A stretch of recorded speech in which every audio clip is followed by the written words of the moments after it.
ज्यांनी आमच्या मीडियाला बाईट केलेली छात्रवृत्ती गोष्टीच्या प्रोग्रामसाठी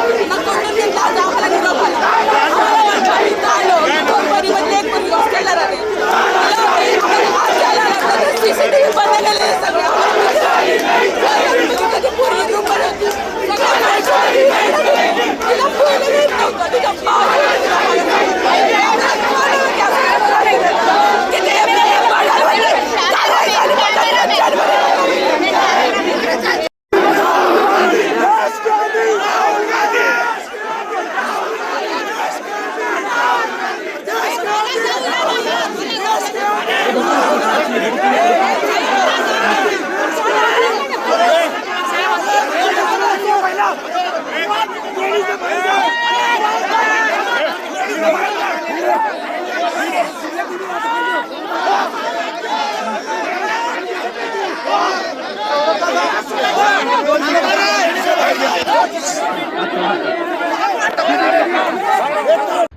उद्या त्या ठिकाणी पुण्यामध्ये राहुल गांधीच्या तीनपट कार्यक्रमासाठी विद्यार्थ्यांवरती जोर जबरदस्ती केली जात आहे।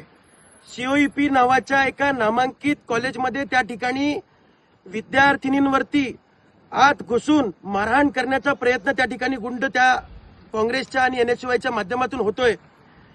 विद्यार्थ्यांवरती हात टाकला जातोय, जबरदस्ती उचलून उद्याच्या कार्यक्रमासाठी नेण्यासाठी त्या ठिकाणी फोर्स होतोय। 100 200 गुंड घुसून विद्यार्थिनींवरती हात टाकतायत, मुलांना मारतायत। हे अखिल भारतीय विद्यार्थी परिषद कदापि खपवून घेणार नाही।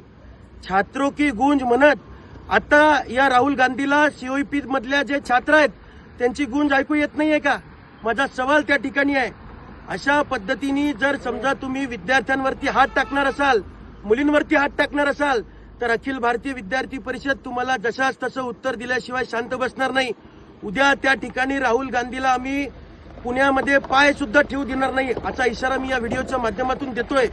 आणि राहुल गांधी आणि त्यांच्या चेला चपाट्यांनी आणि त्यांच्या गुंडांनी कुठल्याही पद्धतीने विद्यार्थ्यांच्या नादी लागू नये।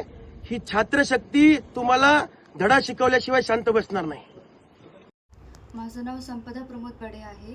मी सीओईपी कॉलेजला आहे। मी सेकंड इयर सीएससी डिपार्टमेंटला आहे। माझी ॲडमिशन ओबीसी ऑर्फन थ्रू झालेली आहे। मी फर्स्ट इयरला 9,760 आणि सेकंड इयरला 3,760 फीस भरलेली आहे। काल आमच्या कॉलेजमध्ये एनएसयू आणि काँग्रेसचे लोक आले होते। एपीपी माझा वर आमची लाईव्ह बाईट गेलेली आहे, ज्यामध्ये असं मी बोललेली आहे की आमच्याकडून जास्त फीस घेतात, पण ॲक्च्युअलमध्ये आम्हाला मॅनिपुलेट करून तिथे जे प्रेशर क्रिएट झालं होतं त्याच्यामध्ये ते बोलण्यात आलं आणि जे खरोखर चुकीचं आहे। ज्याच्यामध्ये असं मला नंतर सांगण्यात आलं की जर मी आत्ता हे नाही केलं तर नंतर मग मला याचे प्रॉब्लेम होऊ शकते किंवा पूर्ण फीस भरावे लागतील, जे सरोसर चुकीचं आहे। यासाठी मी कॉलेजची माफी मागते।